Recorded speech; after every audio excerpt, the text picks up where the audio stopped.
Hello, I'm Colleen Gallagher, CEO at Onward and Upward, and you're listening to the Association Insights podcast, where each week we interview association leaders from across the country to hear how they're trying new things, taking big risks, and delivering value for their members.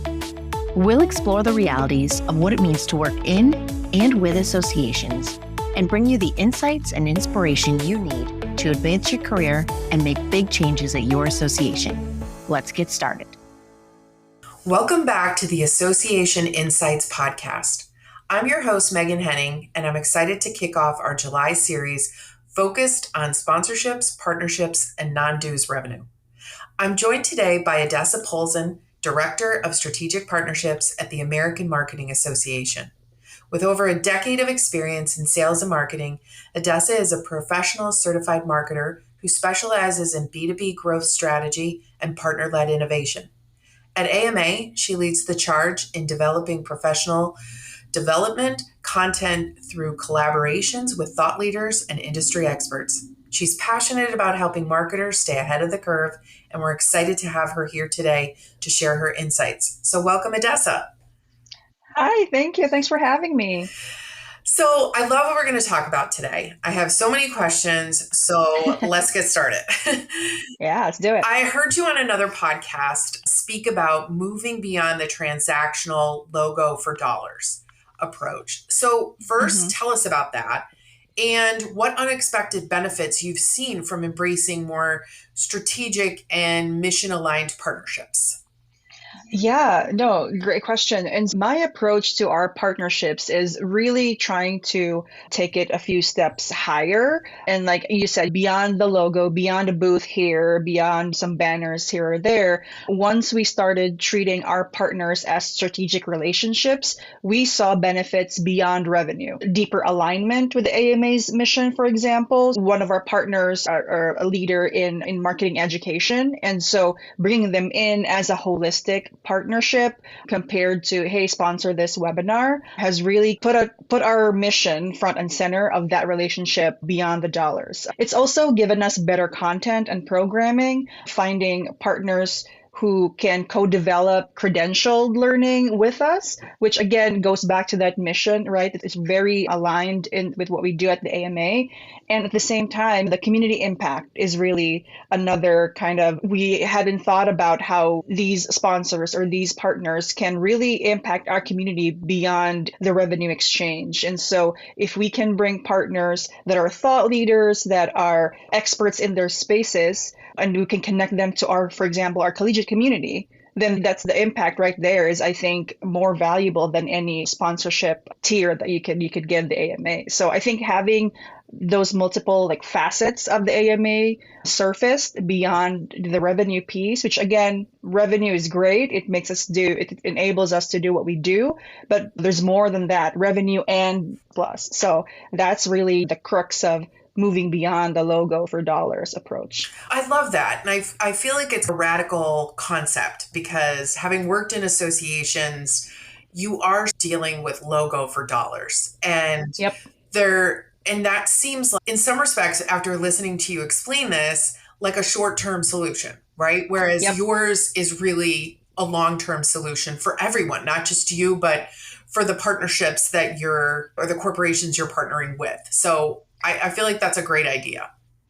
Yeah, and you're absolutely right. It's a long-term play, and sometimes the revenue, like the dollar, is not immediate in my world. I talk to a partner, we do a pilot project, or we'll test something together, and maybe there's no revenue necessarily as a return, but in exchange, we've reached more audience, enterprise-level audience, right? It's always those multiple levers that you pull within the association. That's how I view it, is, okay, if we're not getting the dollar that we should or that we want to, what else can we get, or what other value does this partner have beyond that? What value does the AMA have beyond just visibility, right? Because there's more to the organization than just those initial tip of the iceberg type of arrangements. I love that. And it's just also the relationship building, right?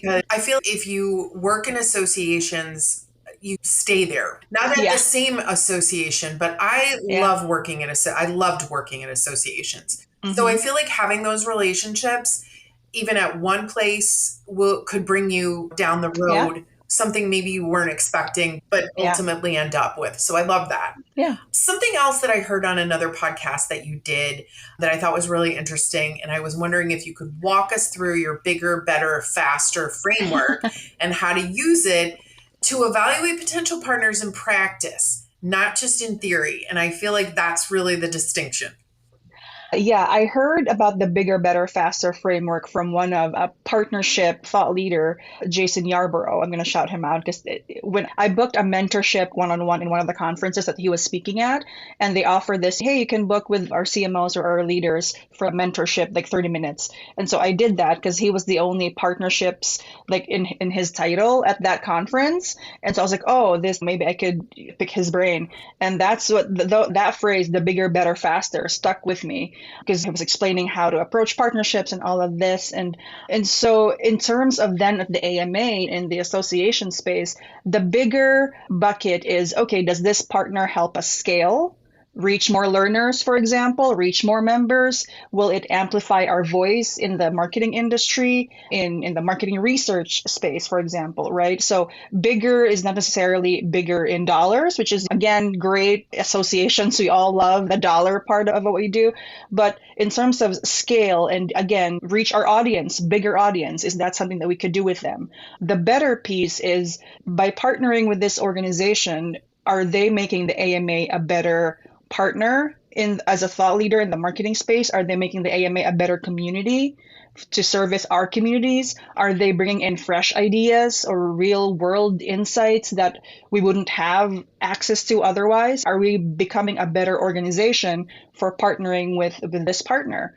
And then the faster really is, as association space takes a little bit, it takes a little while to get things moving. And so that's where the partners come in. Are they able to accelerate something that we're doing, our roadmap, for example, our program that we want to do? Can they help us do it faster?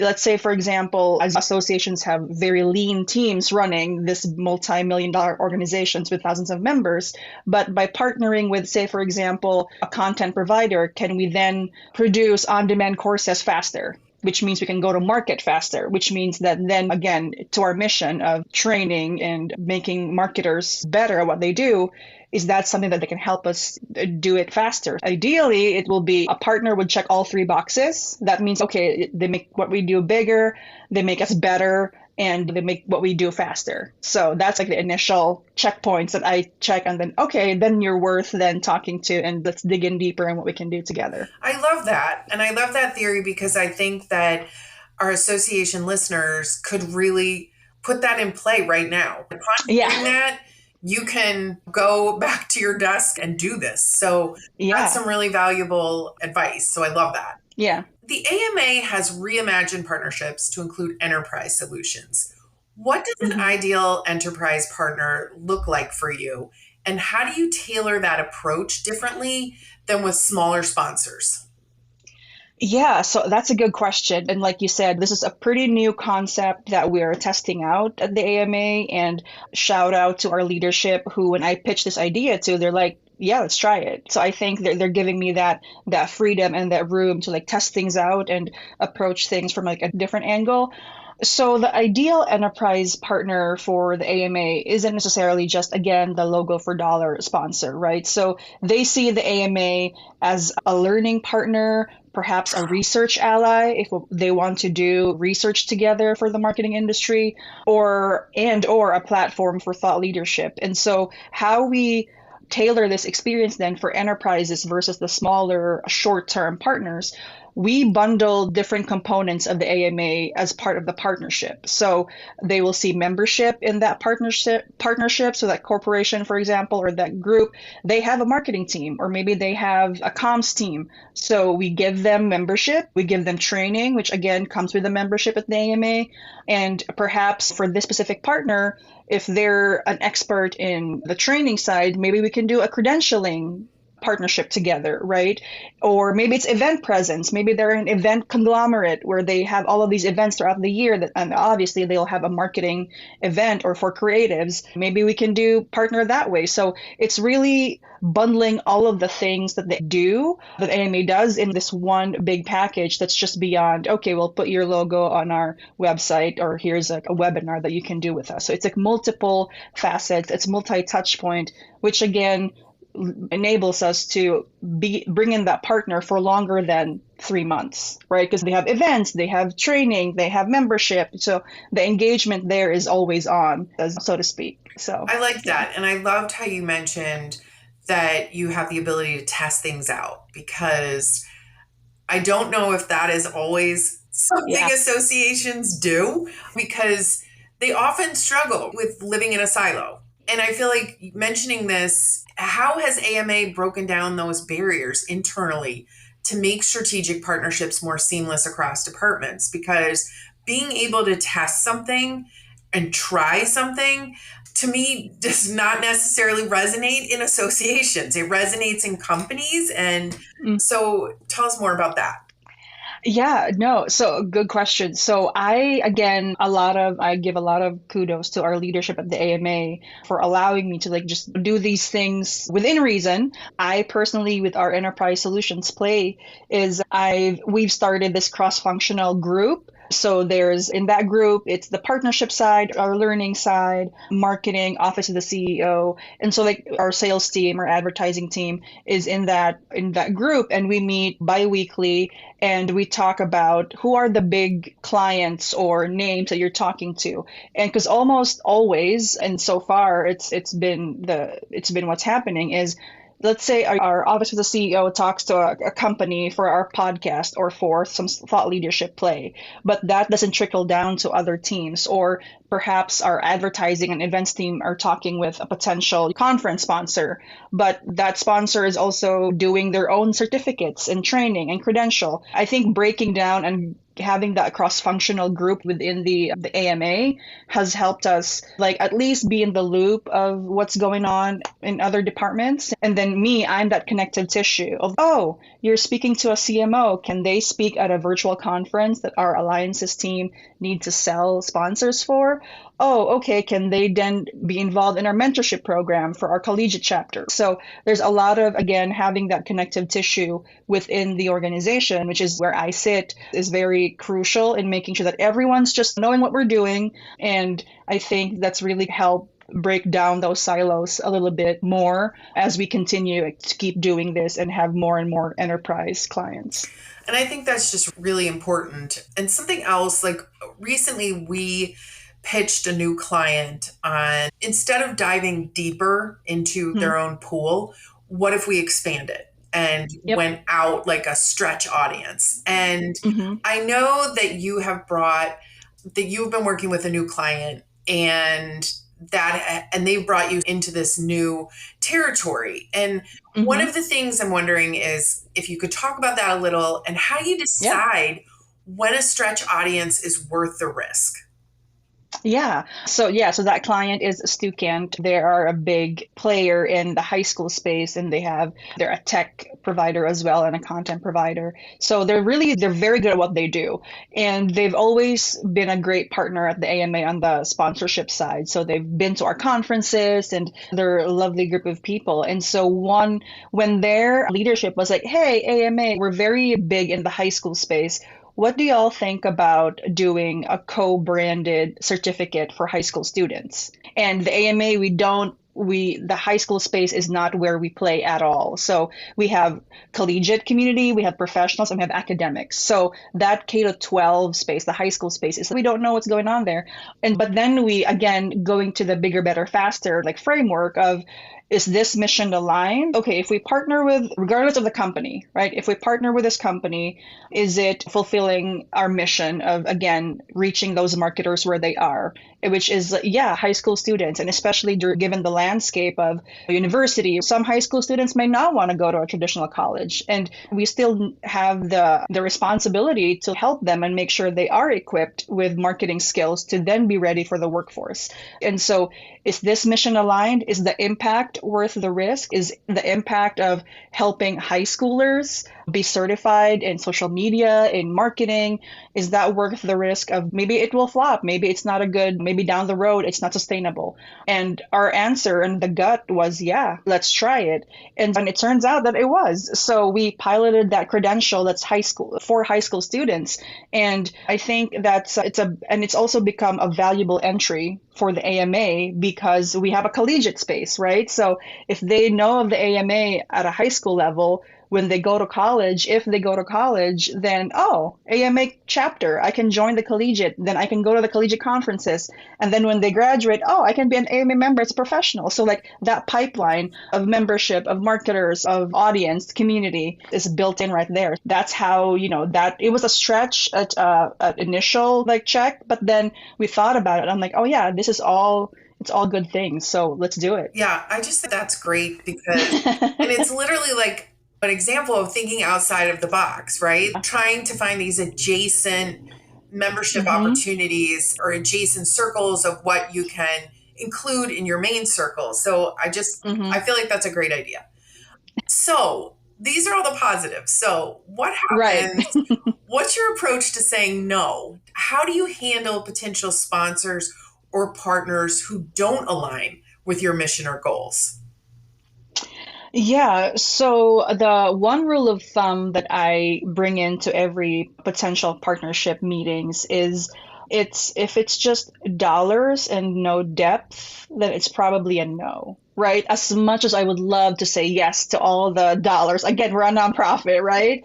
But if there's no depth, but if it doesn't hit the bigger, better, faster, and it doesn't advance our mission, which is we're a mission-driven organization, right? If it doesn't service our community, the impact is not there, then it's probably a no. And I do try to frame the no's with a transparency of it's not the right fit for right now, but because here's how we think about partnerships at the AMA. And if you're really looking to sponsor like a webinar series, here's our advertising team and they can help you. They're very good. They will take care of you. But in terms of partnering with the AMA in a bigger level, in a holistic level, it's a no right now, but here's a team that would probably say yes, and they should say yes because it's a fit for them, just not in the strategic partnership side of the AMA, which again, there's multiple ways to partner with organizations, right? If it's a no in the partnership side, and it's a no in the advertising side, maybe it's a yes in the thought leadership side, which again is a different department. They can be in a podcast, they can be a keynote speaker, right? So there's different ways to partner, but that's really it for me, is if there's no depth or there's no that high level, big picture approach, then it's probably a no. I feel like if you decide to write a book on marketing and partnerships, you could call it Dollars with No Depth. I love that phrase. That is so smart and so true, right? Wow, that's great. I love it. Can you share a story where a partnership didn't go as planned and what you learned or changed because of it? Yeah, so we had one partner last fiscal year that we were both excited. And again, we did the bigger, better, faster framework. And we're like, okay, this makes sense. Like we should partner. But then post contract, we realized, oh, it's not quite sticking with our audience. It's not resonating. We didn't pull. It didn't just perform well up to what we thought it would perform. And what I realized for me is, okay, I had not clarified the expectations and for this partner. I didn't do a good job of, okay, we're partnering because here are the AMA's goals for partnering with you. Does this align with what your goals are for partnering with the AMA? And so if I've done a better job of right off the gate or out of the gate, clarifying those expectations for engagement, for storytelling, for promotions even, I think it would have gotten perform a bit better. But what we've realized then now is that just because an organization has marketing in their name or they do some sort of marketing content, something, it's not necessarily what our audience is looking for, even though our audience are marketers, but marketing is a huge practice. And I was a marketer before I joined the AMA. So my assumption of, oh yeah, of course this would resonate to marketers.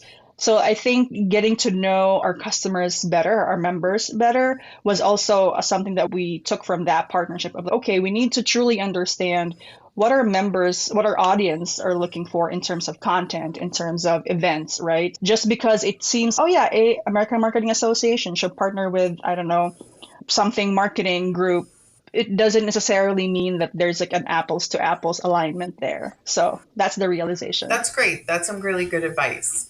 I know you come from the tech world, and I've heard you talk about the just try it, and you did the whole like testing things out. I love that mindset. So how do you help a more risk averse association culture embrace this experimentation with partnerships?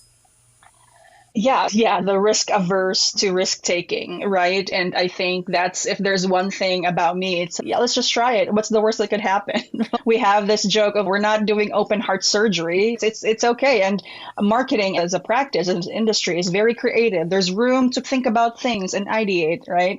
And so I positioned the risk taking within the AMA as experimentation and as learning versus make or break. And so one example that I could talk about is at least for me, I test partnerships quietly at first, right? So I run it up my VP and the CEO, and if they're like, yeah, let's try it. And so one partnership that we've tested quietly is me going to South by Southwest, right? South by Southwest EDU, because they have an education component before the actual festival. And so I went by myself just to check out the event and meet with some thought leaders there, made some networking, did some connections, just to validate the initial interest before scaling.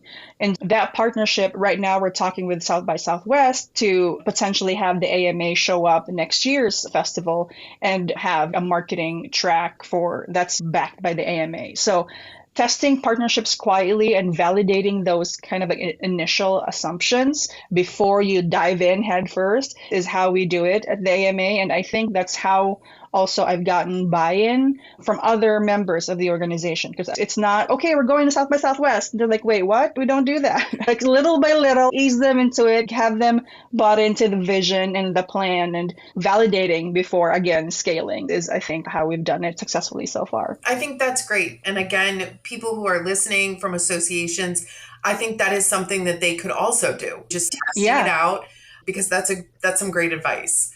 What advice do you have for smaller associations or those just starting out with sponsorships, and how to elevate the conversation from packages to partnerships? Yeah, so advice for smaller associations is, I think we need to think beyond the silver, gold, platinum sponsorship packages, right? But instead think about, what does your mission or the purpose of your organization unlock for a partner? So like, why are they partnering with you? Is I think the first question that I ask. And I always start with, what story can we tell together? Is there like a success here that we can share? Is there a community that we can activate? Is there a new audience that we can both unlock? Or do you have an audience that our organization can unlock and help you be the thought leader in that audience group? And because even one like thoughtful collaboration can open doors to bigger place, like one conversation at a happy hour here can then lead to like bigger, and they know somebody, oh yeah, talk to this person, they're from the AMA, right? So I think if we just like take a step back and go beyond the silver, gold, platinum kind of mindset for sponsors and really think about the mission and make sure that, again, the depth beyond the dollars is, I think, the easiest, and getting to the habit of thinking about things a little bit differently. I love that. I think that is like fantastic advice. So my final question is, if you could wave a magic wand and change one thing about how associations approach non-dues revenue today, what would that be? I think the crux of everything we've talked about so far is that siloed short-term mindset, right? I think if I could wave a wand, it's how associations should think of partners enterprise-wide. So one partner, multiple touch points, shared strategy, and then connecting the dots in the value because then once those dots in the value are connected, I think revenue will come. Like revenue will come, revenue will multiply. Yeah, just think bigger, think bigger. This has been such an amazing conversation. Seriously, you have so much information. This is a wealth of really good advice. I'm glad. So I appreciate that. We wrap up every podcast with a couple fun sort of lightning round questions. Yeah. I will start that. Have you gotten to travel anywhere fun lately? So not yet, but in a couple weeks, my family and I are going on a cruise for the first time. We're doing Italy and Greece for 10 days. And we've never been to Europe. We've always traveled on the other side. We always go to Asia. And so it's our first time in Europe, first time in the Mediterranean area. And so we're very excited. And my brain is full of Italy research of like where to eat in Naples, where to eat in Sicily, what to do and where to go. And so I'm looking forward to that. That sounds so nice. I think that sounds so beautiful. What podcasts are you listening to that you might recommend to our listeners?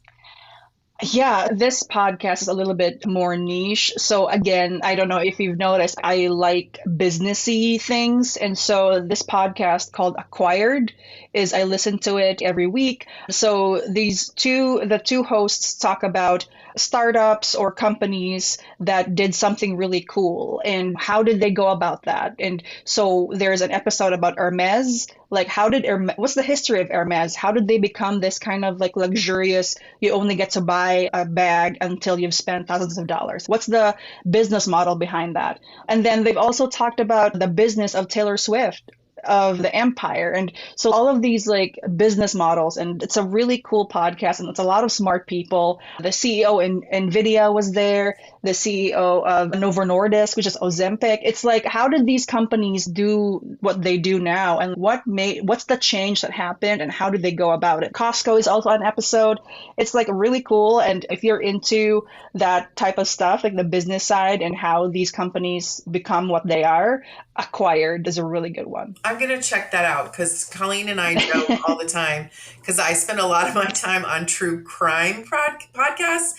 My Favorite Murder is also a good podcast. And I need to scrap that. So I should definitely check out Acquired. Thank you. What's one place in the U.S. you've never been to but are dying to go? I want to go to Maine, because I love seafood. Either Maine or Alaska, whichever ends of the country I would go for. Because, the seafood and the kind of like the coastal life, I feel like it's speaking to me. And there's a part of me that, maybe I retire by the coast down the road. It's really appealing to me right now. That sounds good. Yes. Okay. So finish the sentence. When you see me looking at my phone, it probably means that I'm trying to get to the genius level at the spelling bee New York Times puzzle. It's so hard. It's so hard. And you're thinking like, I know how to spell. I'm like, wait, there's no letter, this letter. And I'm like, wait, what? I was going to say, I feel like it has revealed how terrible a speller I actually am. And I only know like this many words. I don't believe that. Like I've been speaking words all my life. Like why do I only know so few words with this letter? But it's my current kind of like time suck right now is if I'm not working, and that's like how I detach from work and everything else, is I'm in the New York Times spelling bee and trying to just go to genius. Please, I need 3 more points. What other words are in here? That's the way I feel with Wordle. I just hope to get it on the first try, and someday the New York Times is going to pick audio and I'm going to be there. Oh my God. I think I've given up on Wordle because it's one of those that you only get 7 tries. I'm like, no, I can't. I need more. So the spelling bee is where I am. Thank you so much for taking the time to speak to us. And I really do think that this is going to be just so beneficial. Everything that you said, I feel like our listeners could go right back to their office and put a lot of this into play. So thank you so much and enjoy your wonderful cruise. Yeah, thank you. Bye. That's a wrap for today's episode. The Association Insights Podcast, previously known as the Association 100 Podcast, is a production of Onward and Upward Marketing and Communications. where our mission is to make associations and nonprofits the go-to source in their industries through earned media and thought leadership. This podcast is an extension of our newsletter, a bi-monthly collection of best practices, top trends, helpful ideas, and smart strategies delivered straight to your inbox. Have you undertaken a big change at your association? Or do you have some words and wisdom from the trenches of association life? We want to hear from you, and so do our listeners. Drop us a note at info@onwardupward.com. That's info@onwrdupwrd.com. Be sure to subscribe, give us a 5-star review, and share with your friends and colleagues. We're available anywhere podcasts are found. Come back next week for more association insights and inspiration. Thanks for tuning in.